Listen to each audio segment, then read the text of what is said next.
Assalamualaikum warahmatullahi wabarakatuh. Selamat datang kembali di video pembelajaran mata kuliah Hukum Etika Bisnis. Di pertemuan ini kita akan membahas terkait dengan teori etika. Indikator pembelajaran pertemuan kali ini, mahasiswa diharapkan dapat memahami terkait dengan teori utilitarisme, teori deontologi, hak, keutamaan, dan relativisme.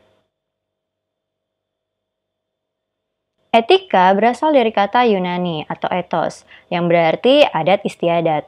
Etika juga dikategorikan sebagai filsafat moral, di mana istilah moral ini berasal dari kata Yunani yakni mores. Tahapan etika bisnis terdapat 3 tahap, yakni tahap makro, tahap meso, dan tahap mikro. Pertama, kita bahas mengenai tahap meso atau menengah. Etika bisnis mempelajari persoalan etika dalam organisasi. Organisasi di sini dapat diasosiasikan sebagai organisasi perusahaan, serikat buruh, lembaga konsumen, perhimpunan profesi, dan lain-lain. Lalu tahap mikro ini memusatkan perhatiannya pada persoalan individual sehubungan dengan aktivitas ekonomi atau bisnis. Pada tahap ini dipelajari tanggung jawab etis karyawan dan majikan, bawaan dan manajer, produsen dan konsumen. Selanjutnya, kita pelajari terkait teori-teori dalam pemikiran moral, khususnya dalam etika bisnis. Pertama, kita bahas teori utilitarisme. Utilitarisme berasal dari kata lain utilis, yang berarti bermanfaat. Terdapat 2 utilitarisme, yang pertama ada utilitarisme perbuatan, dan ada utilitarisme aturan. Dalam teori ini dikatakan bahwa suatu kegiatan bisnis adalah baik dilakukan jika bisa bermanfaat kepada sebagian besar konsumen atau masyarakat. Manfaat utilitarisme mampu menghitung keuntungan dan kerugian atau kredit dan debit dalam bisnis. Kedua, teori deontologi. Istilah deontologi sendiri itu berasal dari kata Yunani, deon, yang berarti kewajiban. Deontologi yang menjadi dasar bagi baik buruknya perbuatan adalah: pertama, konsekuensi perbuatan dalam hal ini boleh menjadi pertimbangan.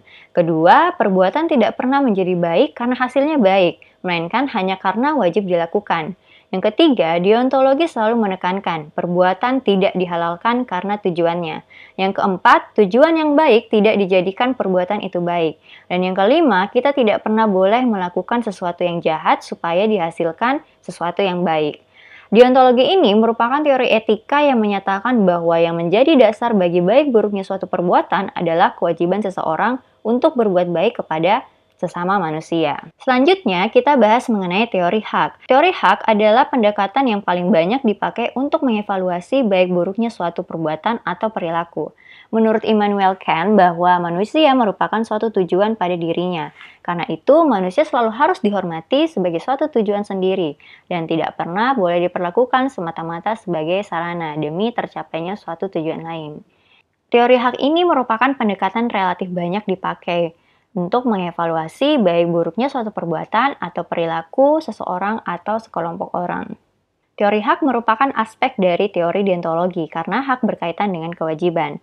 Kewajiban satu orang biasanya serentak, berarti juga hak dari orang lain. Selanjutnya ada teori keutamaan. Pada teori-teori sebelumnya dikatakan bahwa baik buruknya perilaku manusia dipastikan berdasarkan suatu prinsip atau norma. Bila sesuai dengan norma, suatu perbuatan adalah baik. Bila tidak sesuai, perbuatan adalah buruk. Menurut Robert dalam Bertens tahun 2000 halaman 75, keutamaan yang harus menandai pebisnis yaitu yang pertama kejujuran. Kejujuran maksudnya orang yang memiliki keutamaan kejujuran tidak akan berbohong atau menipu dalam transaksi bisnis. Sedangkan kewajaran maksudnya apa yang bisa disetujui oleh semua pihak yang terlibat dalam suatu transaksi tersebut. Kepercayaan merupakan suatu keutamaan yang penting dalam konteks bisnis. Kepercayaan harus ditempatkan dalam relasi timbal balik. Pebisnis yang memiliki keutamaan ini boleh mengandaikan bahwa mitranya memiliki keutamaan yang sama. Dan terakhir yakni keuletan, yang berarti pebisnis harus bertahan dalam banyak situasi yang sulit. Ia juga harus berani mengambil risiko kecil ataupun besar. Selanjutnya ada beberapa prinsip etika bisnis. Pertama yakni prinsip otonomi. Otonomi adalah sikap dan kemampuan manusia mengambil keputusan dan bertindak berdasarkan tuntutan hati nuraninya. Ada kesadaran dari diri sendiri mengenai sesuatu kebaikan untuk diberikan kepada orang lain. Selanjutnya yakni prinsip kejujuran. Prinsip kejujuran dalam setiap tindakan atau perikatan bisnis merupakan keutamaan. Kejujuran diperlukan dalam pemenuhan syarat-syarat perjanjian dan kontrak. Dalam perikatan, perjanjian, dan kontrak tertentu, semua pihak saling percaya satu sama lain. Ini menandakan bahwa masing-masing pihak tulus dan jujur membuat perjanjian dan kontrak tersebut. Ada keseriusan, ada ketulusan, dan ada kejujuran dalam melaksanakan perjanjian tersebut. Yang ketiga, yakni prinsip keadilan. Tindakan memberikan keadilan terhadap keterlibatan semua pihak dalam bisnis merupakan praktek keutamaan. Prinsip keadilan perlu dilakukan agar setiap orang dalam kegiatan bisnis secara internal maupun eksternal perusahaan diperlakukan sesuai dengan hak dan kewajiban masing-masing. Yang terakhir, yakni prinsip saling menguntungkan. Kegiatan bisnis perlu memberikan keadaan saling menguntungkan kepada keterlibatan setiap pihak dalam bisnis. Hal tersebut merupakan cerminan dari prinsip keutamaan. Saling menguntungkan merupakan cermin integritas moral internal pelaku bisnis atau perusahaan agar nama baik pribadi atau nama baik perusahaan untuk berbisnis tetap terjaga, dipercaya, dan kompetitif. Selanjutnya, etos bisnis. Etos adalah suatu upaya seseorang atau sekelompok yang membiasakan diri menghayati, menghargai nilai-nilai moral yang dianggapnya sesuai dan benar menurut diri maupun kelompoknya.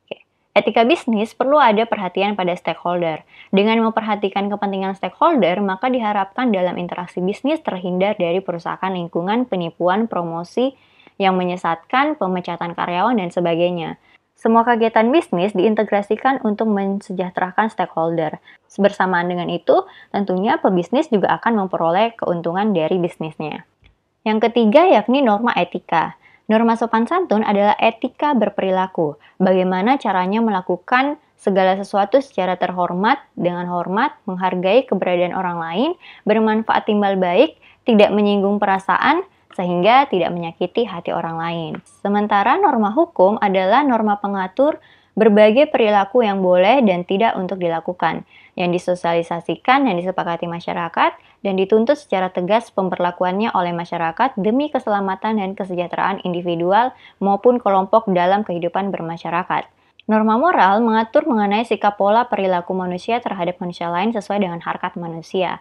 Norma moral ini memanusiakan manusia sebagai manusia, memuliakan manusia sebagai manusia. Jadi, norma moral ini mengajarkan bagaimana sih caranya berinteraksi dengan manusia sesuai dengan harkat martabatnya sebagai manusia.